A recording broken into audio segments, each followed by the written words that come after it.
Policy is the establishment of goals and a course of action rationally calculated to achieve those goals. And we do not now have such a policy toward China. We have acted often, and those actions were supported by reasons of varying wisdom and persuasion. Yet rarely have our stated reasons and goals been pursued with the consistency and sustained application which would raise them to the dignity of policy. Thus they have often become justifications for particular acts rather than expressions of consistent national purpose. It has been suggested, for example, that we are pursuing strategic interests in Asia, denying the control of other lands and resources to Asian communism. Yet less than 2 years ago, we were quite prepared, all of us, I believe, to accept the spread of communism to Indonesia, a nation of 100 million people, incomparably rich in resources, standing over the critical Straits of Malacca and flanking the Philippines. Of course, we want to prevent the expansion, the acquisition of vast new resources by powers deeply hostile to the United States. That statement, however, is only the beginning of thought. How do we discriminate between Chinese expansion and autonomous revolt?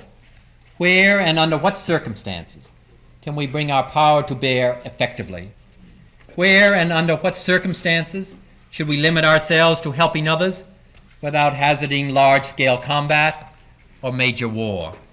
These are not easy questions to answer, but until we at least begin to discuss and to debate them, we will be unable to develop any kind of long-range planning, let alone a policy. And let me add that even then, the application of that policy to any given situation may be painfully difficult. More corrupting, if less dangerous, is the self-righteous assertion of sweeping moral principles as a substitute for policy, though we are willing to ignore those principles when our conception of national interest demands it. We proclaim our intention to assure self-determination with American lives if necessary. Yet we support and defend a Formosa whose indigenous people have no voice in government. We do not even raise our voice in protest against this most flagrant and outrageous condition.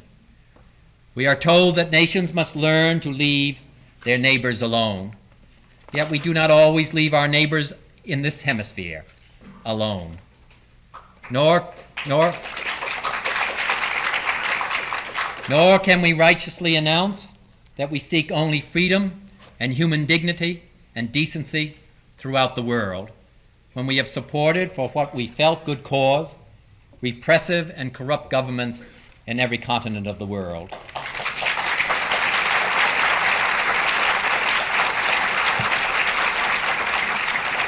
I do not quarrel with the necessity of some of the actions which are inconsistent with these principles, but those actions do teach us that blanket moral statements cannot determine all strategic judgments, and that their enunciation is not a substitute for policy. It may well be that greater consistency with the moral principles upon which this nation rests might, in the long run, lead to a sounder policy and greater protection for the interests of the United States. I personally believe that this to be so. Yet if we solemnly pronounce principles which will not or cannot be consistently applied, we delude ourselves and invite serious charges of hypocrisy from others throughout the world. In Africa, I have tried to answer the question: if the United States is fighting for self-determination in Vietnam, then how can it not support the independent struggles that are going on in Angola and Mozambique? For those questioners, it is less our intention than our pretension which is objectionable. For to this question, there is no satisfactory answer. Thus does false principle destroy the credibility in our wisdom and purpose, which is the true foundation of influence as a world power. The same is true of another kind of blanket formulation, that we must keep our commitments and we must meet our obligations.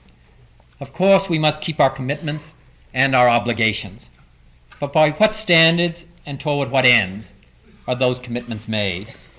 How deeply do they extend, and what means will be used to fulfill them? Thus, it is one thing to defend a commitment in Vietnam, yet it is something else indeed to fulfill that commitment by extending military operations to Thailand, in return making a new commitment to that nation as well. And what is to govern the form of the commitment? Whether it is to be a commitment to help others help themselves, or a commitment to ensure victory, whether they help themselves or whether they do not. And when we make the first, do we slowly and inexorably and almost automatically accept the latter? None of these sweeping statements, pious hopes, grandiose commitments constitute a China policy for the future.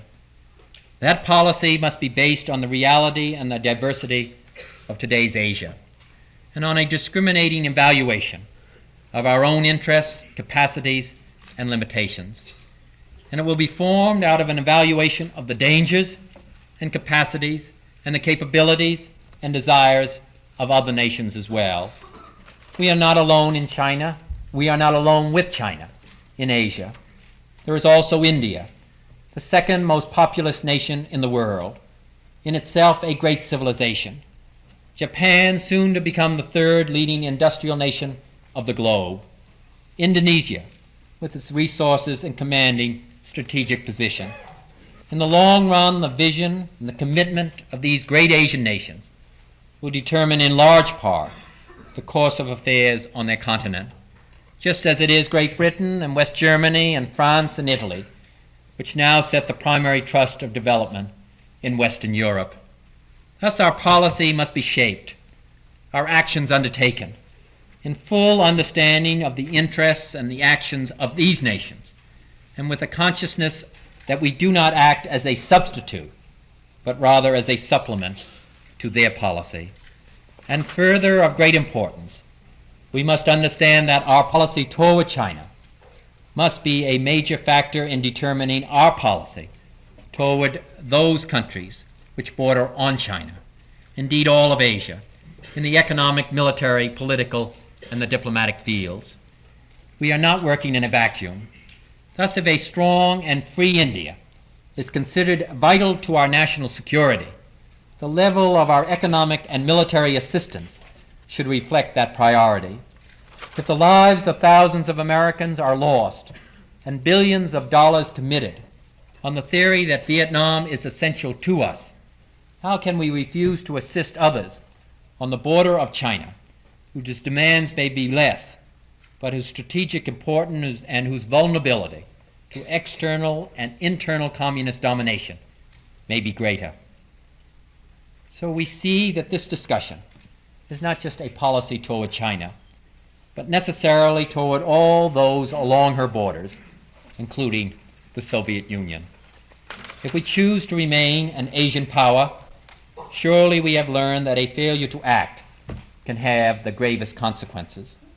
We must be prepared to pay the cost in economic assistance, for example, even if that cost is, as it must be, many times greater than that which we are now paying, in order to avoid the price in blood and treasure that we pay today. Although we can have only minimal effect on China itself today, we can have a major effect on the future of Asia, and thus lessen the danger of Chinese expansion to the extent that we pursue these important programs of strengthening other Asian nations. Although it is not precisely analogous, it must be remembered that it was the Marshall Plan which served more to contain Soviet expansion than the troops on her border. This group could surely apply your experience and knowledge to Asia to develop and recommend this kind of a program and a policy. But even then, we must recognize that our China policy will be formed out of paradox and complexity.